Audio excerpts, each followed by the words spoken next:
हवाओं में भारी सन्नाटा था। कमरे की दीवारें तक जैसे इस आने वाले तूफान को महसूस कर रही थी। चंद्रिका का चेहरा गुस्से से लाल हो चुका था। उसकी आंखों में जलती हुई आग साफ झलक रही थी। उसने क्रोध से कांपते हाथ के साथ वसुधा पर चांटा उठाया, जैसे वह उसकी पूरी इज्जत, उसके आत्मसम्मान और उसकी पहचान को उसी एक वार में तोड़ देना चाहती हो। लेकिन इस बार वसुधा अब वो बेबस, चुप रहने वाली वसुधा नहीं थी।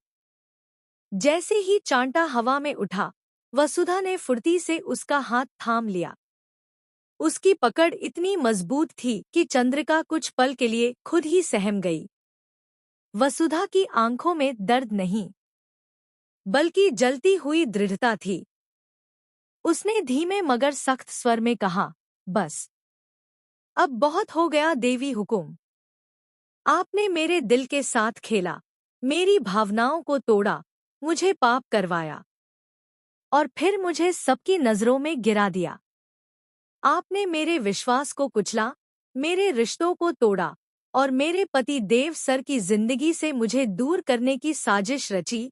और अब आप कह रही हैं कि यह सब मेरी परीक्षा थी।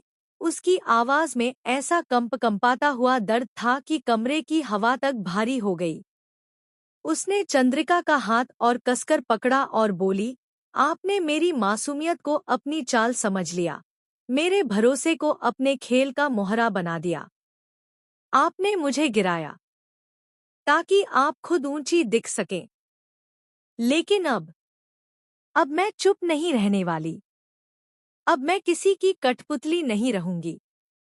वसुधा की आंखों से आंसू बह जरूर रहे थे, मगर उन आंसुओं में अब कमजोरी नहीं थी, उनमें आग थी, बगावत थी।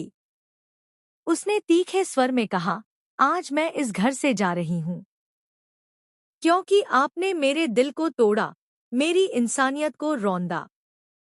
लेकिन याद रखिए, मैं हार कर नहीं जा रही। मैं लौट कर आऊंगी, अपने हक के लिए, अपने पति के प्यार के लिए और आप सबको यह साबित करने के लिए कि मैं टूटी नहीं हूं। मैं और मजबूत होकर वापस आऊंगी। मैं आपसे भी बड़ी बिजनेस वूमन बनकर दिखाऊंगी और उस दिन मैं आपको आपकी ही चालों का जवाब दूंगी। आपके झूठ को आपके सामने उजागर करूंगी।